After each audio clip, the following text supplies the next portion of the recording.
இயேசு கிறிஸ்துவின் நாமத்தினாலே உங்கள் அனைவருக்கும் என் அன்பின் வாழ்த்துதலை நான் தெரிவித்துக் கொள்கிறேன். இன்றைக்கு நாம் தியானிக்கும்படியாக எடுத்துக்கொண்ட வேத வசனம் சங்கீதங்களின் புஸ்தகம் 84ஆம் சங்கீதம் 5வது வசனத்திலிருந்து 7வது வசனம் வரைக்கும் நாம் தொடர்ந்து நாம் வாசிக்கலாம். அதில் சொல்லப்பட்டிருக்கிறது, உண்மையிலே பலன் கொள்ளுகிற மனுஷனும் தங்கள் இருதயங்களில செவ்வையான வழிகளை கொண்டிருக்கிறவர்களும் பாக்கியவான்கள் என்று சொல்லப்பட்டிருக்கிறது. அவர்கள் அழுகையின் பள்ளத்தாக்கை உருவ நடந்து அதை நீரூற்றாக்கி கொள்கிறார்கள், மலையும் குளங்களை நிரப்பும் என்று சொல்லப்பட்டிருக்கிறது. அவர்கள் பலத்தின் மேல் பலம் அடைந்து சீயோனிலே தேவ சந்நிதியில் வந்து காணப்படுவார்கள் என்று சொல்லப்பட்டிருக்கிறது. யாரை குறித்து இந்த வசனம் சொல்கிறது? சங்கீதக்காரர் யாரை குறித்து இதை எழுதுகிறார் என்று சொன்னால், உண்மையிலே பலன் கொள்கிற மனுஷன். யாரெல்லாம் கர்த்தரில் பலன் கொள்கிறார்கள், என் பலன் என்னுடைய அல்ல என்று சொல்லி கர்த்தருடைய பலத்தில் யாரெல்லாம் பலன் கொள்கிறார்களோ அவர்களை பற்றி சொல்லப்பட்டிருக்கிறது, அவர்கள் பாக்கியவான்கள் என்று சொல்லப்பட்டிருக்கிறது. அப்படிப்பட்டவருடைய வாழ்க்கை எப்படி இருக்குமா? ஒருவேளை அழுகையின் பள்ளத்தாக்கில் ஒருவேளை அவங்க நடந்தாலும், வாழ்க்கையின் போராட்டங்கள், கஷ்டங்கள், பிரச்சனைகள், வியாதிகள் மத்தியில் அவர்கள் நடந்து செல்ல நேரிட்டாலும், அதில் சொல்லப்பட்டிருக்கிறது, அழுகையின் பள்ளத்தாக்கை உருவ நடந்து, அது உள்ளுக்கே நடந்து போய் அதை என்னதான் மாற்றி விடுகிறார்களாம்? நீரூற்றாய் மாற்றிக்கொள்கிறார்கள். ஒரு நீரூற்று எப்படி தாகம் கொண்டிருக்கிற ஒருவரை அது திருப்திப்படுத்துமோ, அது அவனுடைய வாழ்க்கையில களைப்பை, சோர்வை நீக்கி அவனுக்குள்ள ஒரு உற்சாகத்தை கொடுக்குமோ, அதே மாதிரி கர்த்தரில பலன் கொள்கிற மனுஷன் அப்படிப்பட்ட அழுகையின் பள்ளத்தாக்கே வந்தாலும் அதன் ஊடாக அவன் நடந்து சென்று அதை அவன் நீரூற்றாக்கி கொள்கிறான் என்று வேதம் சொல்கிறது. அது மட்டுமல்ல, கர்த்தரில பலன் கொள்கிற மனுஷன் எப்படி மாறி போகிறானாம்? அவன் பலத்தின் மேல் பலம் அடைந்து, ஒவ்வொரு நாளும் அவனுடைய பலம் இது அதிகரிக்குது. பலம் அடைந்து சீயோனிலே தேவ சந்நிதியில் வந்து காணப்படுவான். அவன் எங்க தான் வந்து நிற்பான்? தேவனுடைய சந்நிதியில தான் வந்து நிற்பான். எந்த மனுஷன்? அவரிலே பலன் கொள்கிற மனுஷன். ஒருவேளை சிம்சோனை பத்தி நமக்கு தெரியும். சிம்சோன் கர்த்தரால அபிஷேகம் பண்ணப்பட்டவன். இஸ்ரவேல் ஜனங்களை அவரை ஒடுக்கிறவரின் கையில் இருந்து விடுவிக்கும்படியாய் கர்த்தரால விசேஷித்த விதமாய் பரிசுத்த ஆவியினால அவன் அபிஷேகம் பண்ணப்பட்டவன்.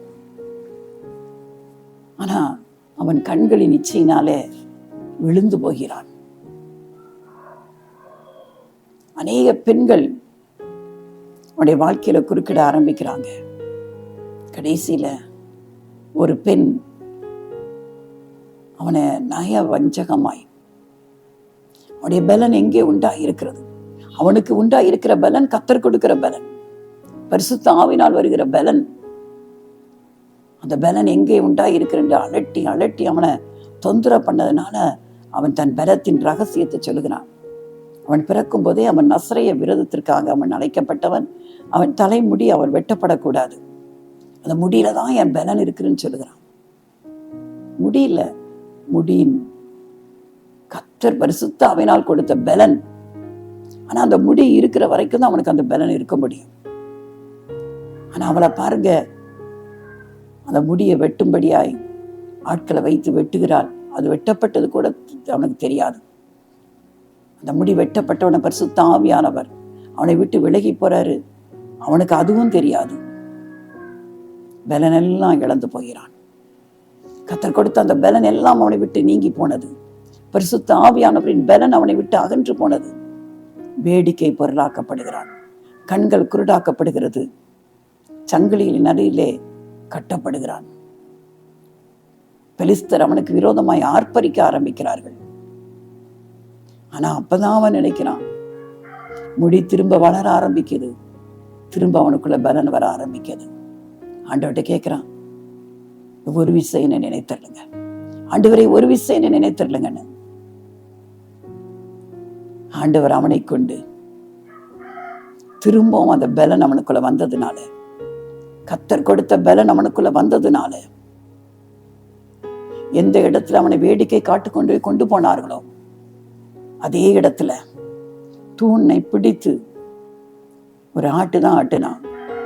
அவன் சத்துருக்களும் அவனோடு கூட மடிந்து போனார்கள்.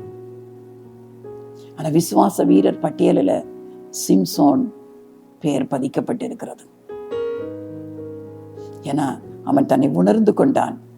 திரும்ப தேவனுடைய பலன் அவனுக்குள்ள வந்தது, ஒரு அசூர பலன். அதான் வேதம் சொல்லுகிறது, உண்மையில் பலன் கொள்ளுகிற மனுஷன் தங்கள் வழிகளில செவ்வையான வழிகளை கொண்டிருக்கிறவர்கள் பாக்கியவான்கள். எல்லா காரியத்திலும் நம்முடைய பலன் எங்கிருந்தா வரும் தெரியுமா? கர்த்தர் இடத்துல மட்டும்தான் வர முடியும். தாவீது சொல்கிறான், வானத்தையும் பூமியும் உண்டாக்கின கர்த்தர் இடத்துல தான் எனக்கு சகாயம் வர முடியும். அவர் தான் என்ன நடத்த முடியும். சங்கீத புஸ்தகம் மாதிரி இனிமையான புஸ்தகம் இருக்கு. எல்லா சூழ்நிலையும், கஷ்டத்தோட இருக்கும்போது, அழுகையோட இருக்கும்போது, சந்தோஷமா இருக்கும்போது, எல்லா சூழ்நிலைக்கும் ஏற்றபடி தாவீது எழுதியிருப்பார். ஏன்னா அவர் எல்லா பாதைகளும், அவர் கடந்து செல்லாத உபத்திரவத்தின் பாதை இல்லைன்னு சொல்லலாம். கர்த்தர் அவர் அவ்வளவு பெரிய ராஜாவை அபிஷேகம் பண்ணி ஆசீர்வதித்தது ஒரு புறம் இருந்தாலும், இன்னொரு புறம் அவர் எல்லா பாதைகளுக்குள்ளும் கடந்து சென்றார். ஆனா எல்லா பாதையிலும் அருமையாய் சங்கீதங்களை எழுதி கர்த்தரை அவர் என்ன துதித்தார். இன்றைக்கும் அவருடைய சங்கீதங்கள் நமக்கு எவ்வளவு ஆறுதலை கொடுக்கிறது அல்லவா? உண்மையிலே பலன் கொள்கிற மனுஷன் பாக்கியவான். தாவீதுடைய வாழ்க்கையில நம்ம ஒரு காரியத்தை பார்க்கிறோம். 1 சாமுவேல் 30ஆம் அதிகாரத்தை நீங்க வாசித்து பார்ப்பீர்கள் என்று சொன்னால், அங்கு ஒரு பெரிய சம்பவம் சொல்லப்பட்டு இருக்கும். தாவீது சவுலினால என்ன செய்யறாரு? விரட்டப்படுகிறார். ஒரே ஒரு காரியம், சவுலுக்கு ஒரு பராம வந்துருது. கோலியாத்தை கொன்று விடுகிறார். பெண்கள் எல்லாம் சந்தோஷமா பாட்டுப்படுகிறாங்க. என்ன பாடுறாங்க? சவுல் கொன்றது 1000, தாவீது கொன்றது 10000. இந்த ஒரு வார்த்தை தான் சவுலுக்கு அவ்வளவு பொறாம. சவுல் கீழ்ப்படியாததுனால ஆண்டவர் அவனுக்கு ஒரு வார்த்தை அனுப்பினார் சாமுவேல் மூலம். உன் ராஜ்யபாரம் உன்னிடத்திலிருந்து பிடுங்கப்பட்டு தோழனாகி ஈசாயின் மகன் தாவீதுக்கு அதுக்கு கொடுக்கப்பட போகிறது என்று சொல்லி. இதெல்லாம் சவுலுக்கு பயங்கர கோபம்.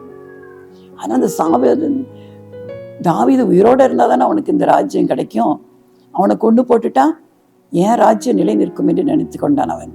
அதனால தாவீதை எப்படியாவது கொன்று போட வேண்டும் என்று சொல்லி வகை தேட ஆரம்பிக்கிறான். ஆனா அதிர்ஷ்டவசமாக சவுலின் சொந்த மகன் யோனத்தான் மூலம் அவனுடைய திட்டங்கள் எல்லாம் வெளிப்படுத்தப்பட்டு தாவீது என்ன செய்கிறாரு? ஓடி போகிறார். வனாந்திரத்துக்கு ஓடி போகிறார். அவரோடு கூட கிட்டத்தட்ட 600 பேர் போறாங்க. அவங்க அம்மா அப்பாவும் அவர் கூட தான் போறாங்க. காடுகளிலும் கொலைகளிலும் மலைகளிலும் கிடைக்கிற சாப்பாடை சாப்பிட்டுக்கிட்டு அணைந்து திரிந்து கொண்டு இருக்கிறாங்க. தன் தாய் தகப்பனை மட்டும் கொண்டு போய் மோவாபின் ராஜாவிட்ட கொண்டு விட்டுறாரு. நான் வர்ற வரைக்கும் உங்களை பத்திரமா வைத்திருங்க. கர்த்தர் என் சத்துருக்கள் எல்லாம் அழித்த பிறகு நான் அதுக்கு பிறகு அவங்களை கூட்டிக்கிறேன்னு சொல்லி தன் தாய் தகப்பன் மேல் கரிசனை உள்ளவர்களாய் அவங்கள மோவாபிய ராஜாவிட்ட கொண்டு போய் விட்டுறாரு. ஆனா இவரும் மற்றவர்களும் 600 பேர் அவரோடு கூட வனாந்திரத்திலேயே தான் வாழ்ந்து கொண்டு இருக்கிறாங்க. அடிக்கடி சவுளை அவரை விரட்டிட்டே வருவாரு. ஆனா கர்த்தர் ஒரு நாள் அவர் கையில ஒப்பு கொடு. சவுளை தான் தாவீது கையில 2 முறை கர்த்தர் ஒப்பு கொடுப்பாரு. ஆனாலும் தாவீது என்ன சொல்வார் தெரியுமா? கர்த்தர் அபிஷேகம் பண்ணினவர், கர்த்தரால ராஜாவாக ஏற்படுத்தப்பட்டவர் சவுல். அவரை கொன்னு அந்த இரத்த பலிக்கு நான் பாத்திரனாக ஆக மாட்டேன் என்று சொல்லி 2 முறையும் அவரை கொன்று போடுவதற்கு எல்லா சந்தர்ப்பமும் கிடைத்த பிறகும் தாவீது அவரை கொன்று போட மாட்டார்.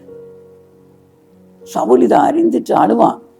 என் குமாரனே, நீ என்ன காட்டிலும் நீ எவ்வளவு நல்லவனா இருக்கிற, நீ ஆசீர்வதிக்கப்பட்டவன், நீ கர்த்தரால ஆசீர்வாதத்தை பெற்றுக்கொள்வான்னு சொல்லுவான். திரும்ப அவனை தேடி வருவான். ஆனா இந்த சூழ்நிலையில தான் இவன் காத் தேசத்துல போய் வாழ்றான். காத்துல ஒரு ராஜா இருக்கிறார், ஆகீஸ். அவருக்கு நல்ல ஃப்ரெண்டாவே மாறி போயிருக்கிறாரு தாவீது. அந்த தேசத்துல இருந்து ஒவ்வொரு முறையும் ஒவ்வொரு இடத்துல போய் கொள்ளை அடித்து, அந்த காலத்துல எல்லாரும் அப்படித்தான் நாடுகளிலே கொள்ளை அடித்து அங்கிருந்து எல்லாவற்றையும் பிடித்து கொண்டு வந்து அதை அனுபவிப்பார்கள்.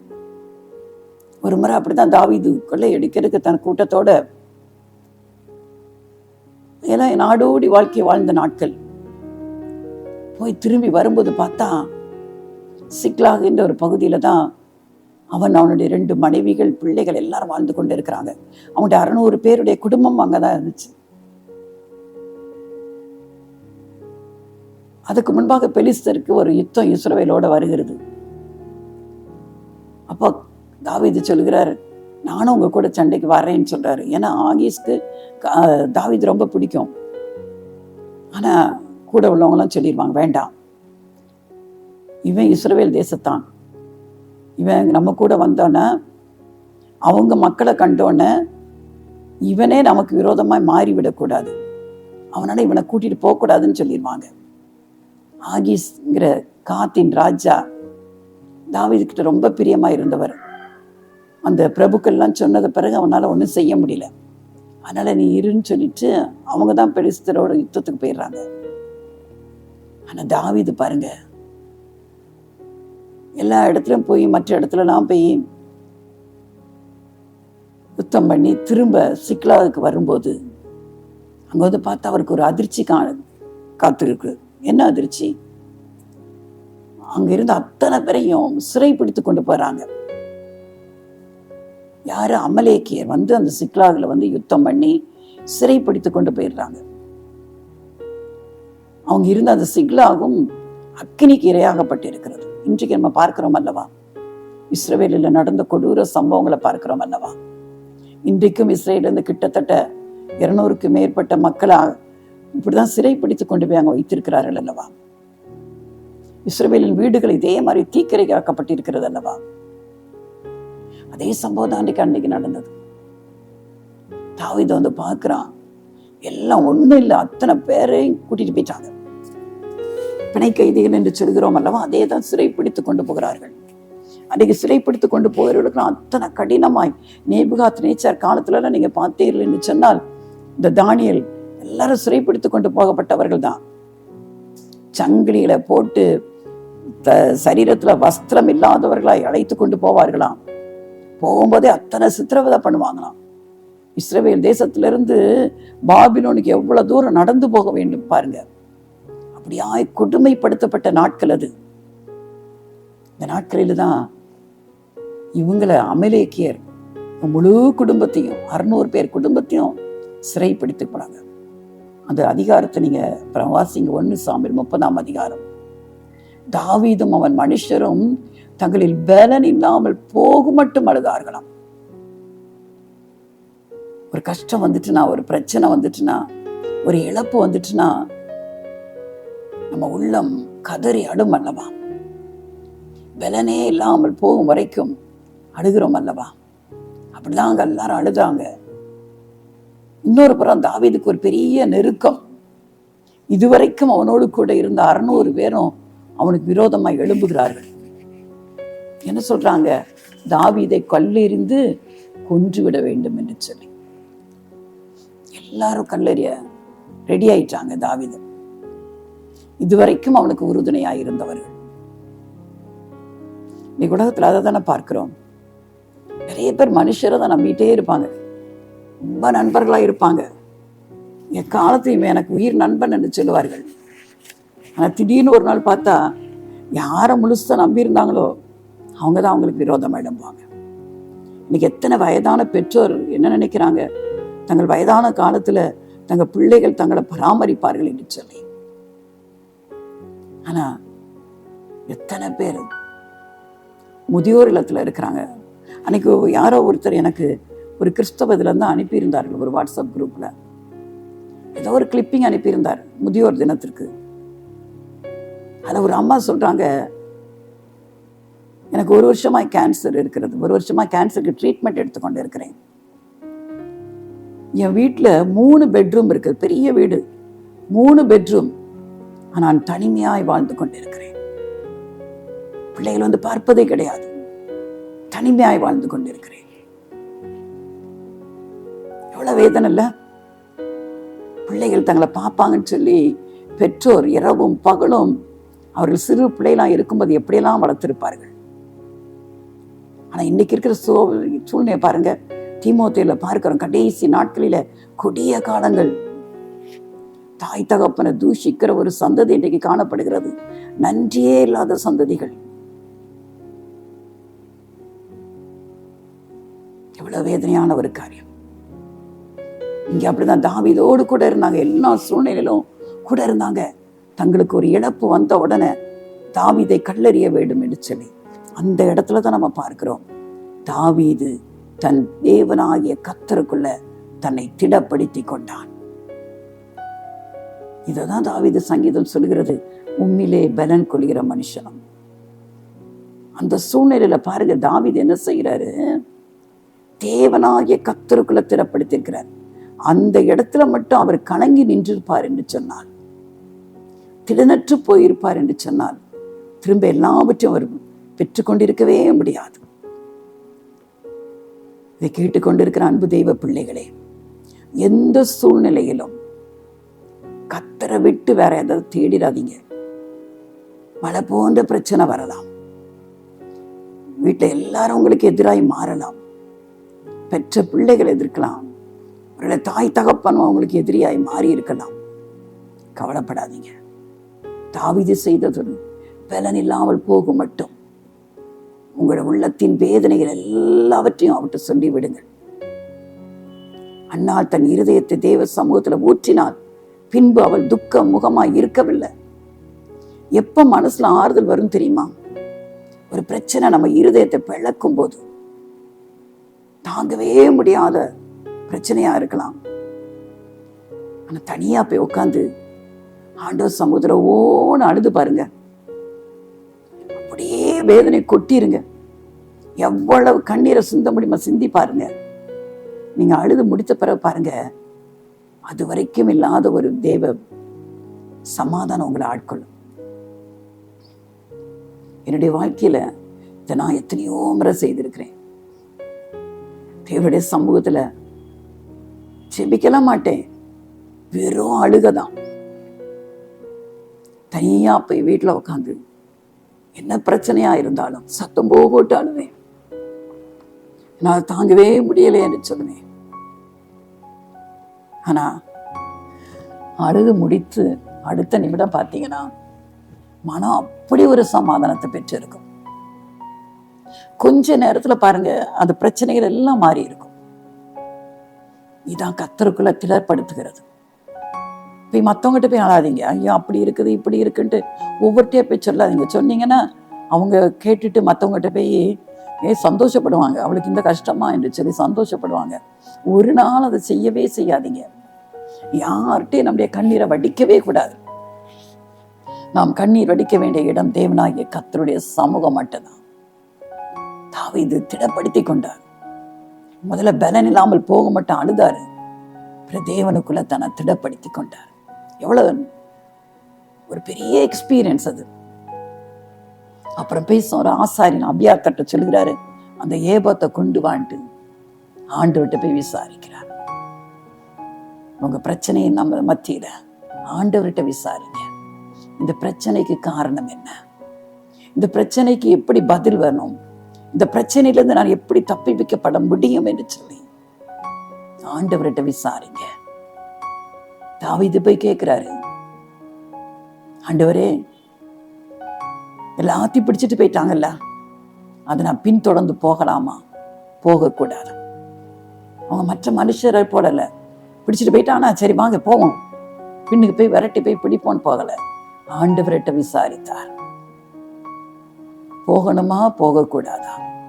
ஆண்டவர் சொல்லுகிறார், நீ போ, நீ எல்லாவற்றையும் திருப்பிக் கொள்வாய் என்று சொல்லுகிறார்.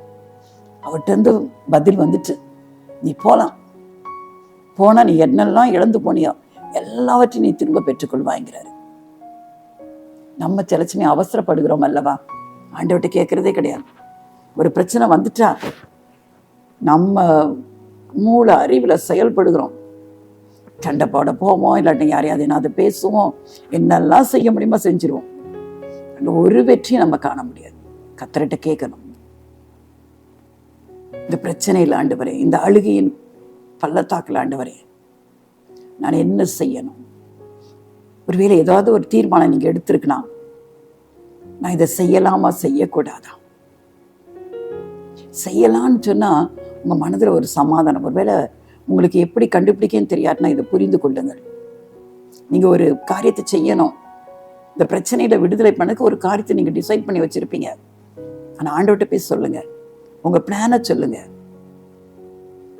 அது தேவ திட்டமாக இருக்கும் என்று சொன்னால் உங்கள் மனசில் ஒரு பெரிய சமாதானம் இருக்கும். இல்லாவிட்டால் ஒரு பயம் இருக்கும், கலக்கம் இருக்கும். அப்படின்னா நீங்கள் அதை செய்யவே கூடாது. சமாதானம் இருந்துச்சுன்னா கர்த்தர் இதை ஆமோதிக்கிறார் என்பதை அறிந்து கொள்ளுங்கள். தைரியமாய் புறப்பட்டு போங்க. நீங்கள் என்ன பிளான் வச்சிருக்கிறீங்களோ அதை செயல்படுத்துங்க. கர்த்தர் வெற்றியை கொடுப்பார். தாவீது விசாரிக்கிறாரு, போகலாமா போகக்கூடாதான்னு. போன்ட்டார் ஆண்டவர். போறாரு பாருங்க. அங்கே ஒரு வேலைக்காரன், ஒரு எகிப்து தேசத்தை சேர்ந்தவன். அவனுடைய எஜமான் தான் அந்த அமலேக்கியன். அந்த அமலேக்கியர் தான் இவங்களுடைய எல்லாவற்றையும் பிடித்து கொண்டு போனார்கள். அவன் அந்த சண்டையில் போயிட்டு வரும்போது அவன் வியாதிப்பட்டுட்டான்னு அவன் எஜமான் என்ன செய்யறான், அவனை இருக்கிற இடத்துலயே போட்டுட்டு போயிடறான். அவன் 3 நாளால சாப்பிடாம, அப்பம் புசியாம, தண்ணி கூட குடிக்க முடியாம கிடக்கிறான். தாவீது பார்க்கிறாரு, விசாரிக்கிறாரு. தெரியுது அங்க அந்த யுத்தத்துல வந்தவன் தான்ட்டு. உடனே அவனுக்கு வத்தலான திராட்சை பழங்கள் அப்பத்தெல்லாம் கொடுத்து அவனை கொஞ்சம் தேற்றிட்டு, அவங்க எங்க போயிருக்காங்க, எந்த இடத்துக்கு போயிருக்காங்க, எங்க அவங்கள போய் கண்டுபிடிக்கலான்னு அவன் சொல்லுகிறான், நீங்க என்னை கொண்டு போடாதபடி என் எஜமான் கையில என்னை ஒப்பு கொடுக்க கூடாது அப்படின்னா நான் சொல்றேன்னு சொல்லிட்டு அவங்க போயிருக்கிற இடத்த காமிக்கிறான். தாவீது பாருங்க, கர்த்தர் போகலான்னு சொல்லிட்டாருன்னா, ஒரு பிளான் சரின்ட்டாருன்னா அதுக்கு ஏத்த மாதிரி நமக்கு வழியை தரப்பார். பாருங்க, கரெக்டா ஒரு மனுஷன் அங்க வைத்திருந்தாரு. அந்த மனுஷன்கிட்ட போய் விசாரிக்கிற, இல்லாட்டி தாவீது எங்கெல்லாமோ அங்கங்க அலைஞ்சு போய் தான் கண்டுபிடிக்கணும். சரியான இடத்துக்கு வழி நடத்தும்படியாய் அவனுக்காகவே ஒருத்தனை வியாதிப்பட வைத்து அங்க கர்த்தர் வைத்திருந்தார். சரியாக அந்த இடத்துக்கு போறாங்க. இங்க பிடிச்சிட்டு வந்ததெல்லாம் வச்சுட்டு இன்னும் நிறைய இடத்துல அவங்க கொள்ளையாடிட்டு வந்திருந்தாங்க. சிக்லாகில் மட்டும் இல்லை, பெலிஸ்தர்கிட்ட அந்தந்த சீமையிலெல்லாம் போய் கொள்ளை எடுத்துட்டு அந்த கொள்ளையை நிமித்தம் நல்லா குடித்து வெறித்து அங்க ஆர்ப்பாட்டம் பண்ணி கொண்டு இருக்கிறாங்க. அந்த வேளையில தாவீதும் அவனோடு இருந்தவர்களும் அங்க போய் அவங்கள முறியடித்தாங்க. இல்ல 600 பேர்ல 200 பேர் டயர்ட் ஆயிட்டாங்க. ஆனால் நாங்க வரலன்ட்டாங்க. அப்படின்னா சரின்ட்டு அங்க இருக்கிற ரஸ்து அந்த யுத்த இதுக்குள்ள உள்ள எல்லாத்தையும் காவல் காக்க முடியும் அவங்கள வைத்து விட்டு 400 பேர் மட்டும் தான் யுத்தத்துக்கே போறாங்க. அந்த 400 பேரை கொண்டு கர்த்தர் எல்லாரையும் விரட்டி அடித்தார். தப்பிச்சு போனாங்க 400 பேர் மட்டும்தான். அவங்க அங்க இருக்க ஒட்டகத்துல ஏறி வாலிபர்கள் தப்பி போனார்கள் என்று சொல்லப்பட்டு இருக்கிறது. மற்ற எல்லாரையும் தாவீது அடித்து போட்டது மட்டுமல்ல, அவங்க இவங்கிட்ட இருந்து அடித்து கொள்ள மட்டும் இல்லை, மற்ற இடத்துல இருந்து அவங்க கொண்டு வந்த எல்லா வித பொருட்களையும் தாவீதும் அவனோடு கூட இருந்தவர்களும் எல்லாவற்றையும் திரும்ப என்ன செய்யறாங்க, திருப்பி கொண்டு வருகிறார்கள். மனைவி, பிள்ளைகள் எல்லாரையும் கொண்டு வந்துட்டாங்க. எவ்வளவு சந்தோஷம் பாருங்க. ஒரே ஒரு காரியம், தாவீது தேவனாகிய கர்த்தருக்குள்ள தன்னை பலப்படுத்தி கொண்டான். உண்மையில் பலன் கொள்கிற மனுஷனும் தங்கள் இருதயங்களில் செம்மையான வழிகளை கண்டிருக்கிறவர்களும் பாக்கியவான்கள். அவர்கள் அழுகையின் பள்ளத்தாக்கை உருவ நடந்து அதை நீரூற்றுக்கு ஆக்கிக் கொள்கிறார்கள். அவர்கள் பலத்தின் மேல் பலமடைந்து சியோனில தேவ சந்நிதியில் வந்து காணப்படுவார்கள். அப்ப கர்த்தருக்குள்ள பலப்படணும். எந்த பிரச்சனையா இருந்தாலும் இது நமக்கு ஒரு பெரிய வழிகாட்டுதல். நம்முடைய பிரச்சனை நேரத்துல நீங்க செய்ய வேண்டியது, உங்க காரியத்தை தேவ சமூகத்துல கொண்டு போய் வைத்து உங்கள் பலன் இல்லாமல் போகும் வரைக்கும் அவர்கிட்ட ஊற்றி விடுவீர்கள் என்று சொன்னார். கர்த்தர் அந்த பிரச்சனைக்கு முடிவுண்டாக்கிற ஒரு வழியை உங்களுக்கு காண்பிப்பார். அவருடைய திட்டத்தின்படி உங்களை கொண்டு போவார். கர்த்தர் அந்த அழுகையின் பள்ளத்தாக்க மாற்றி போடுவார். நாம் ஜெபிக்கலாமா? நல்ல தகப்பனே, உம்மிலே பலன் கொள்கிற மனுஷன் என்று சொல்லி தாவீதின் வாழ்க்கையில நடந்த சம்பவம், அதிலிருந்து அவனை எப்படி மீட்டு எடுத்தீரப்பா. உங்களை பலன் கொண்டு உங்களில திறப்படுத்தப்பட்டபடினாலே எவ்வளவு பெரியதான ஒரு ஆண்டவரை கர்த்தாவே, ஒரு பெரிய ரட்சிப்பை அவர் பெற்றுக்கொண்டார் அல்லவா. இன்றைக்கும் ஆண்டவரே, இதை கேட்டுக்கொண்டிருக்கிற தெய்வ பிள்ளைகள் பிரச்சனைகளின் மத்தியில் ஆண்டவரே கலங்கி கண்ணீர் வடித்து தன் பிரச்சனையில ஒருவேளை மற்றவங்ககிட்ட போய் சொல்லி அவங்ககிட்ட இருந்து ஆறுதல் அடையாம் என்று நினைத்து கொண்டிருக்கிறவர்களுக்கு நீங்க பேசுங்க. பிரச்சனையை சொல்ல வேண்டியது மனுஷரிடத்துல அல்ல, தேவனிடத்துல.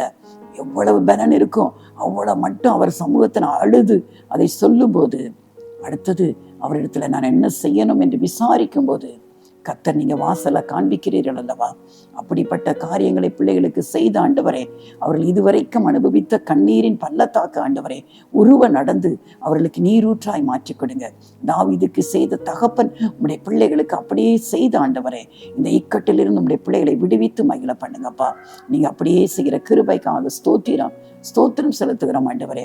கர்த்தர் ஆண்டவரே உடைய மேல் பிரியமா இருக்கிற தேவன் ஆண்டவரே, அப்படி நீங்க செய்து அவர்களை ஆசீர்வதிங்க ஆண்டவரே. ஒவ்வொரு காரியத்திலும் ஆண்டவரே, எல்லா காரியத்திலும் அவரை நீங்க ஆண்டவரை வழி நடத்துங்க. உங்க ஆலோசனையை மட்டும் அவர்கள் கேட்கட்டும் ஆண்டவரே.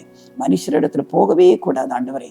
தேவனிடத்திலிருந்து மட்டும்தான் ரட்சிப்பும் சகாயமும் உண்டு என்பதை கண்டு கொள்ளட்டும். மனுஷர்கள் ஏமாற்றி விடுவார்கள் என்பதை கண்டு கொண்டு ஆண்டவரே தங்களுடைய பலம் முழுவதையும் கர்த்தர் மேல் வைத்து அவரையே சார்ந்து கொள்ள உதவி செய்யுங்கப்பா. நீங்க நடத்துங்க, ஆசீர்வதிங்க, உங்க ஆலோசனையை கொடுங்க, விடுவித்து அவர்களை காத்துக்கொள்ளுங்க. இயேசு ரட்சக நாமத்தில் ஜெபிக்கிறேன் நல்ல பிதாவே.